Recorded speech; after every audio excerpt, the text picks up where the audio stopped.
को कहते हुए थे महाराज, किसने देखा? और वहीं ठकुरबाड़ी से श्री राधा कृष्ण मंदिर में झूला उत्सव चल रहा है और झूला का दर्शन हम आपको करा रहे हैं। और कुछ बाबा देखिए झूला झुला रहे हैं यहाँ।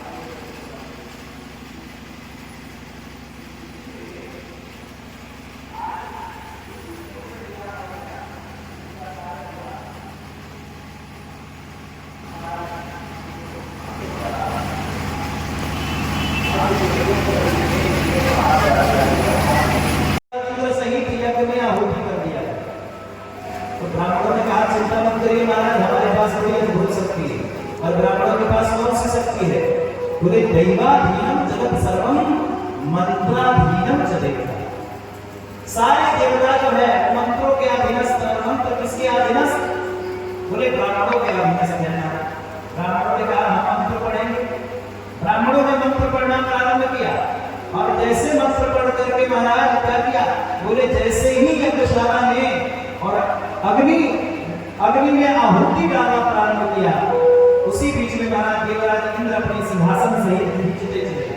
अभी स्वाहा करने ही वाले थे, तब तक महाराज ब्रह्मा जी प्रकट हो गए। और ब्रह्मा जी ने प्रकट होकर के क्या कहा?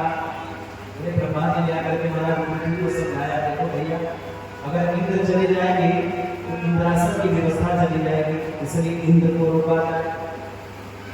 तब लगा के महाराज पृथ्वी को रोके और इस प्रकार से इंद्र को बचाया जा सके।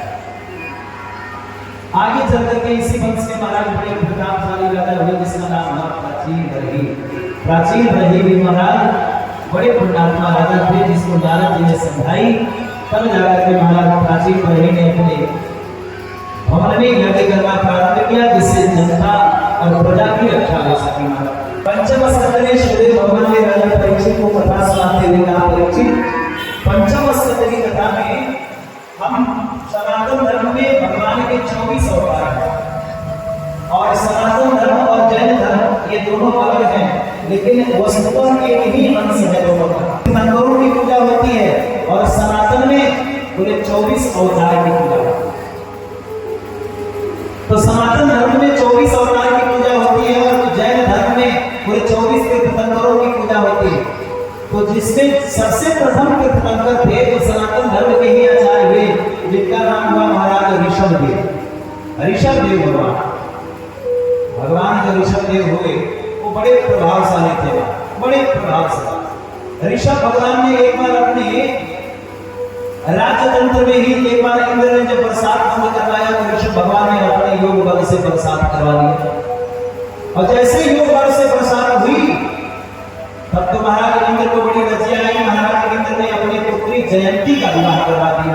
किसके संग? बोले ऋषभ भगवान के संग। जयंती के संग ब्याह करके ऋषभ भगवान ने 100 पुत्रों को जन्म दिया।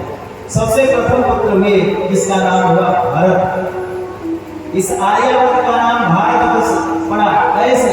बोले महाराज यहाँ पर बड़े प्रभावशाली राजा हुए महाराज भरत, इसलिए इस पृथ्वी का नाम था आर्यवर्त और इसका नाम भारत के प्रभाव से भारत वर्ष हुआ।